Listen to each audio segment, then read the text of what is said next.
Okay, this is Whitney again with College Days.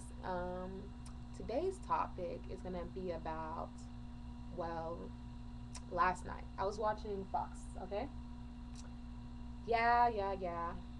A lot of people like hate Fox. Or you love Fox. I really don't like any of those channels. Personally, I feel most of them are just full of commentators, not real reporting, not real information, and it's just sensational. It's like just entertainment purposes, political entertainment, and I don't like it. And but I really didn't like Fox. Like, oh, I was listening to. Let me put it on Fox right now and look at it. But I don't know if it was just yesterday, but everything I heard, it was just like, oh my God, is this what you're talking about? Like this is your backing for saying maybe you're against healthcare, universal healthcare, whatnot. This is what you're gonna use. And I'm not saying because I'm a Democrat or anything, because I'm not. I'm actually undecided, and I prefer to stay that way for the rest of my life. Okay, because I don't find the Republicans or Democrats. I don't. They're not. I don't see why people want to categorize themselves as a group of people. And a lot of times, maybe even if the point of view or I guess the ideology of the political group isn't what they themselves, you know, would actually want, they will just go with the flow because I'm a Democrat, so I have to say everything Democrat. I'm a Republican, I have to go with everything Republican. Are you serious? I do like the more neutral people because that actually give a balance to this government that we have. Because give it to either side, and you're gonna just ruin this country. Most of you are gonna ask me how I feel about universal health care. I think we should do something about it. I mean, come on. There's like 43 million people without health care in this country. And that's the number I got just today. We were watching something um, about healthcare in different countries and just in the United States. And it might be an old stat. So let me go check it right now to see what it is now. How many people are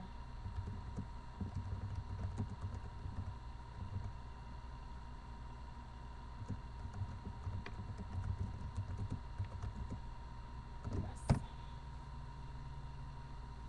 Mm-hmm.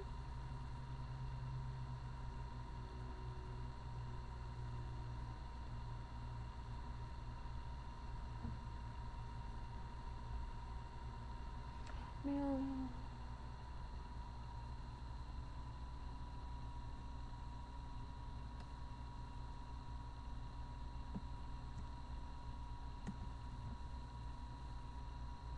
So I'm getting this from the U.S. Census Bureau, and says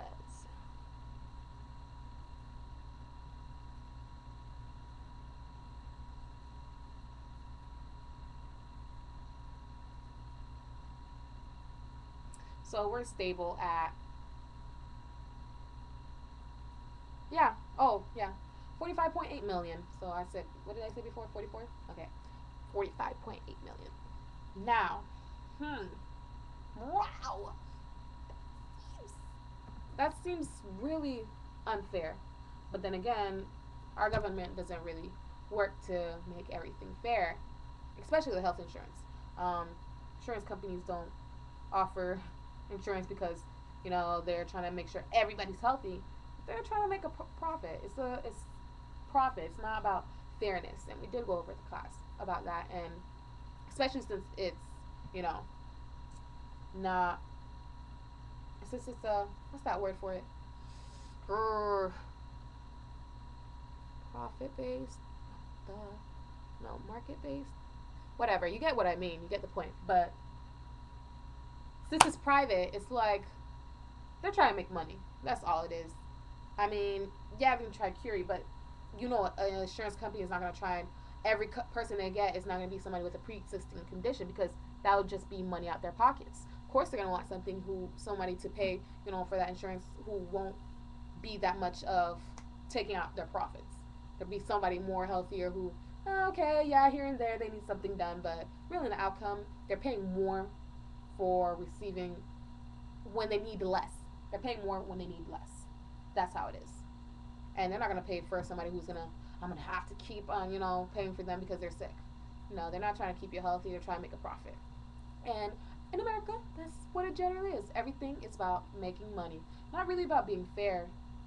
I mean, fairness comes in later when you're like, okay, I've made enough profit. I mean, I think to be truthful, the reason why we haven't had a lot of big discoveries and cures on a lot of diseases and viruses and all that such thing is because, well, think about it. I'm making so much money from treatments and not cures. Because if you cure something, well, once it's cured, nobody else is gonna need. You're not gonna keep on making a profit on those people. But if it's treated, they need treatment forever, like continually. When they see them treatment, it's just gonna continue perpetually. But if there's a cure, after a while, stagnant, and then you feel, yeah, it's terrible. So I think profit does play into it. I mean, I don't think a lot of people. I think there are some people diligently ready to find a cure, but not enough. There's just not enough incentive, and that's what every country is about. There's an incentive to do things, and right now the incentive is to, you know, that the majority of people who are in need of the healthcare, who are majority who are in need of it and who want it, they're a lot of times majority doesn't always get what they want, and it's the minorities who are in control of government hands who actually control the world. They control the world. There's just I forgot what they called it. Special interest groups that tend to control things because the government does depend on some of those people who have the money that keep our government running. And if those people don't feel like they're benefiting, they can easily take their money somewhere else, and we're left going blah blah blah. And so the majority gets shoved outside because special interest groups, you know, they matter more. I mean, it's it's very sad. It's sometimes the majority wins, sometimes the minority win. It's just a whole blend of. It's just a political system, and that's what I want to talk about today because nobody seems to understand it's a system. Everybody seems to think, okay, it's Democratic, it's Republican, it's like all right. If you have it all Democratic, you're gonna be forever right. No. If you're all Republican, it's gonna be forever right. No. It's a system. You get what you want from the system by asking for it, by fighting for it. So you're not gonna go about it by telling me that okay, Republican ideology is perfect or Democratic ideology is perfect, and that's the way the country should be run. No. I think if I want something like universal health care, I'm gonna have to fight for it, not through Democrats, not through the Republicans, because none of them really care about what I want, because most of them have health insurance. Now it's whether about if it's a right. And I was wondering, how many of you guys think healthcare, the right to healthcare, is like it's a right? Like I should be able to go to a hospital and be healthy.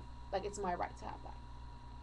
How many of you guys think that? I mean, some of us, I mean, some people think it's not. Like, we're talking in class and we're like,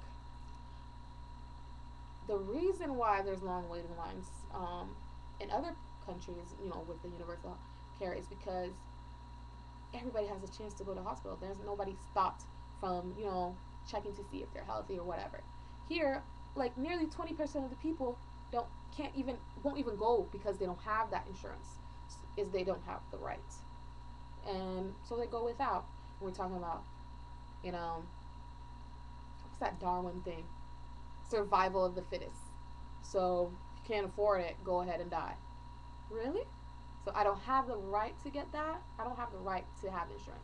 It's either you could pay for it and you live, or you can't, and you don't get anything. And I was wondering, can't we at least have preventive care? A lot of stuff can be prevented. Now my 10 minutes is about to run out. I'm going to continue this in a part 2 version. So I'm just say peace out. See you later. In 5, 4, 3, 2,